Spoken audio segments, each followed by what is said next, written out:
Center College in Danville, Kentucky is a 199-year-old liberal arts college sitting naturally in the dead center of Kentucky. There are gorgeous original buildings still standing, but the best story on this campus is linked to the only graffiti on campus, right here on the old post office. With an old-fashioned paintbrush, someone painted C6H0. They call it the formula. And the reason that C6H0 matters so much to us at Center, and I think to our America, it's really not about football. It's even not about the game. It's a larger construct where the things that seem impossible are made possible. It was 1921, a time when Southern football was a joke.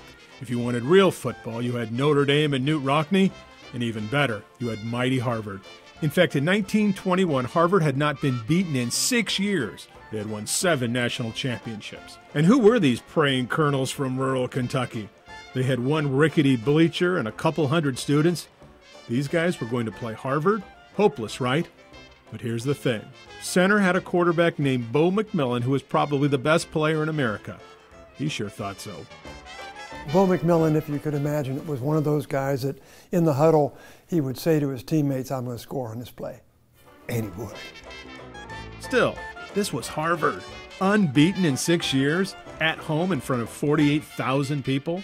This was before TV, before radio, so people gathered in downtown Danville to listen to the game on telegram.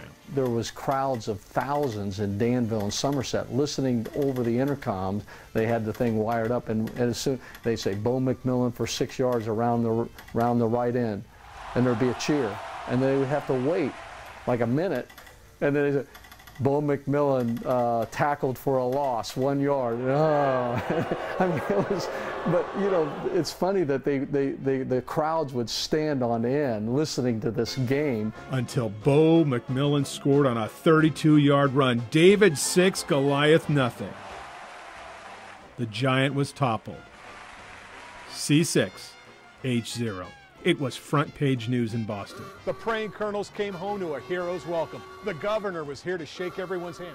There was a big parade down Main Street. Everybody showed up. There was a flatbed truck, someone playing piano, 2 saxophonists belting out the Center College song, and of course the paint buckets. A young woman named Ruby Moss wrote a friend, quote, "The only thing I can say to describe is the town went wild. Every window in town received a coat of yellow paint.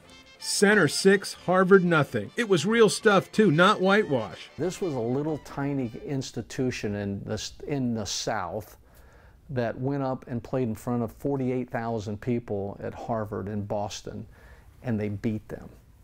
And it really was back then, would it be like us playing Alabama? Well, kind of. In 1950, the Associated Press named it the biggest upset of the first half-century in American sports. The New York Times has called it probably the biggest upset in college football history. But here at Center, it's something different.